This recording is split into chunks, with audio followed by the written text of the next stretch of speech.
Let's take a walk along the beach before the tide comes in.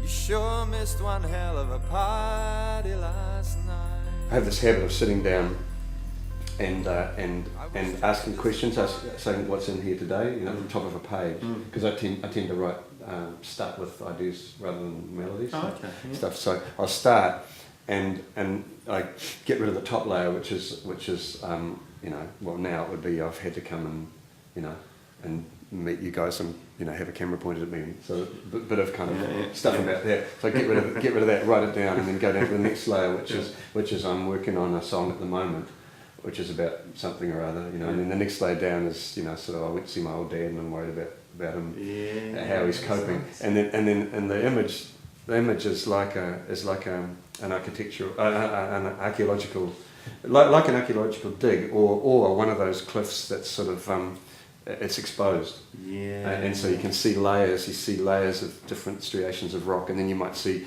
a whole bunch of shells where somebody's had a feed. Yeah. And I love that. And you keep going way down until you get to sort of an emotional stuff that really matters, but maybe you've overlooked it because you're so busy. That's and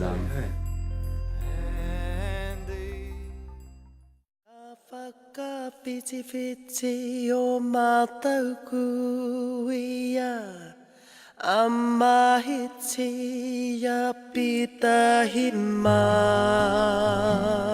This is exciting, I haven't seen it before.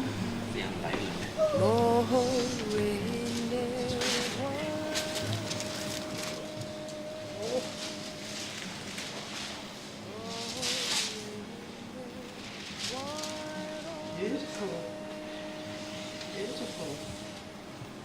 That is. The shells look fantastic. It's got that lovely pearlescence and lift. Yeah. You see, that's something I learned a long time ago when I was a student, was to look for in your highlights, somehow make them look like they're not reflecting light, but it's coming from within, that kind of luminescence. So it's actually worked with this. So, and this is one of the biggest digital works I've done. And the writing in the shells from the Heres Beatty shells down at the Otago Museum, that's where I got the idea from. And I just wrote it in pencil because it has that nice refractive kind of quality, mirrory quality in the highlights, which I like the shell, and also just very subtle. And just like all the good things, just, you know, really simple.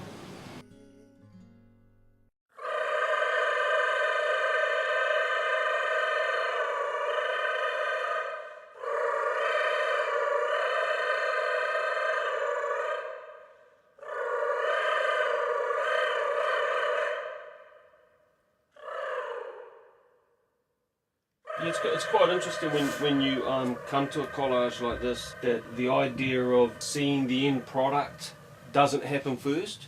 It's something like it evolves. It's kind of has its own sense of itself as it comes into being, if you like. That's exactly what happens in the compositional process, of course. You know, when you're creating a piece of music, like when I was creating Chaos, as it were, you have a sort of end result in mind, but then the piece has its own way of getting towards that end result, doesn't it? Especially when you're working it's a bit unpredictable. Is it when you're working with something like birds that they have a kind of emergent quality? You know, there's something you can't quite control. There's something, and maybe there's a space between us and our need for control and their lovely uncontrolled, if you like. Absolutely, that balance. Yeah. Well, Canyon, they're making money out of money. They're making buildings out of glass. Their kids look like they stepped out of fashion magazines. And none of it's gonna last. I was always been charged with. I've always been criticised for shoehorning more stuff into a song than really should go into a song, but I've never kind of realised, I didn't know that there was a rule. How many rules are there? Rules to be broken. Yeah, and some of the songs that I really love, I think, you've got to approach you work from the point of view of a fan, I think. Like if you're a real fan of something. That's the kokako. See, I'm not a singer, but I know how to make the sounds. That's the kokako. Very poignant sounds. Funny technique. And so then I had to notate all these odd sounds because they're not conventional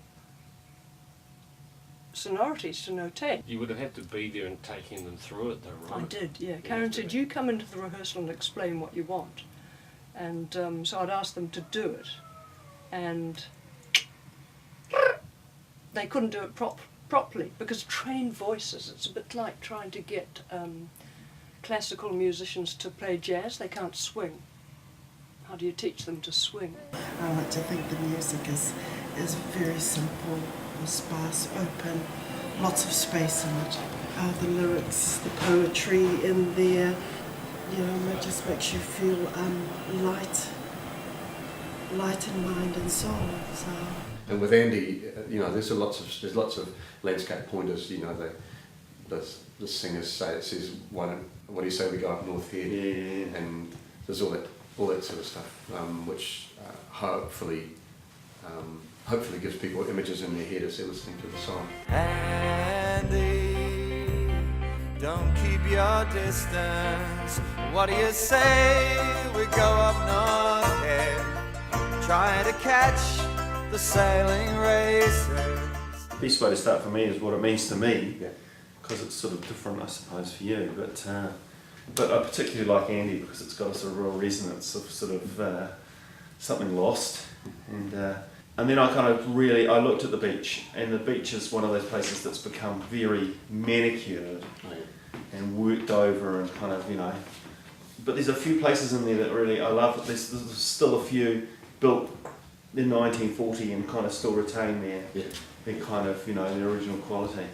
And so I went down and I really kind of worked over and found those little broken paths down to the beach and the kind of little things that remind you of those places. But anyway, so I kind of went through that thing and I kind of got down to those cliffs at the end, and I really liked it kind of. I got a bit more ragged down there. Yeah. So I sort of combined it. So is this a particular place, or is this you've is- reimagined it? No, a little bit. I've kind of lifted the path.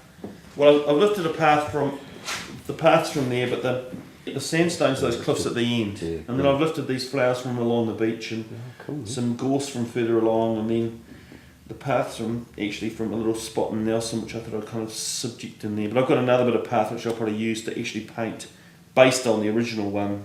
Is that the way is that your process where you make a composite photo? Yeah, well, usually what I find is I'll get there and there's kind of an image there I want, but that's over there and that's over there, and there's a lot of space in between, so I'll literally photograph everything and then chop it all up and squeeze it into them. Brilliant.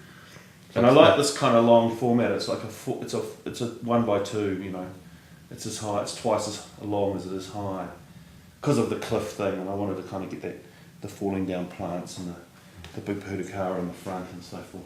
And then it kind of ends for no particular reason on the sandstone thatch, which I quite like that. And then I thought I'd just butt up that kind of the path. I like the kind of the broken wood kind of things that are just I've worked in there. Yeah. So I'm hoping to kind of lift it up a bit. I sort of whiz the gorse up a bit, but I'll put it in flower as well because I love gorse and flower. It's such a sort of contradiction, the kind of spiky plants and the beautiful yellow flowers. So I'm just kind of like thinking of that whole, you know, the access to the beach and the kind of whole thing of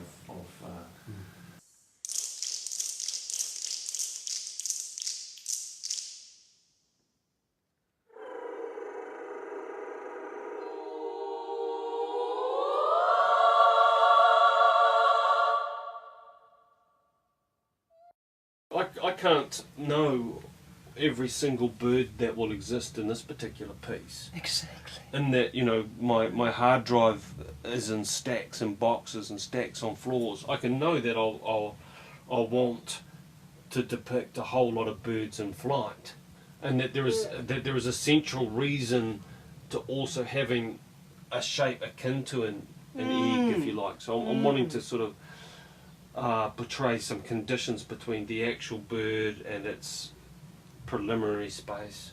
It's quite a literal thing, that ovoid, that egg. It sort of happened, and also it was about sort of giving space for the viewer as well, that it wasn't an overall intensity. that there was something Oh, absent okay. too. Right. That the notion of the absence is quite important to me. Is this glass or perspex, Peter? Perspex. And I glue them on both sides to slightly animate the perception. And that, Yeah, you know, 'cause you've got it's not totally flat, it's kind of quite sculptural, so that there's a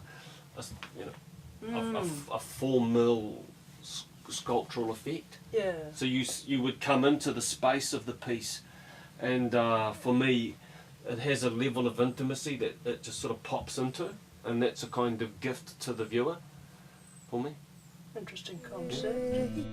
When I did actually get to look at it on the computer once it was put together, it even gave me a shock. I was thinking, oh my god, it looks so good. Oh, I did that. So, I mean, that doesn't always happen. But I also like the challenge of working to a particular, well, that's about the charities. There's a challenge to connect with particular people who are going to be charitable and buy it. And so I like all those challenges. And without losing integrity. That's another thing too. But really, this for me is a direct expression of the admiration I have for Wharimako and her family and his women. Amazing. I always had a sort of perverse thing on beaches where generally you stand on the beach and you look out at the view, but what I really love is being in the water and looking back at the beach, because it reminds me of a stage and for some reason it reminds me of a stage and an audience, because the water's flat and and simple, like a stage is flat and simple and just contains the people that are standing on it, but the beach is really complicated and multi-layered and So true. If only you could see your hometown now. Andy, don't keep your distance from me. Andy, don't keep your distance from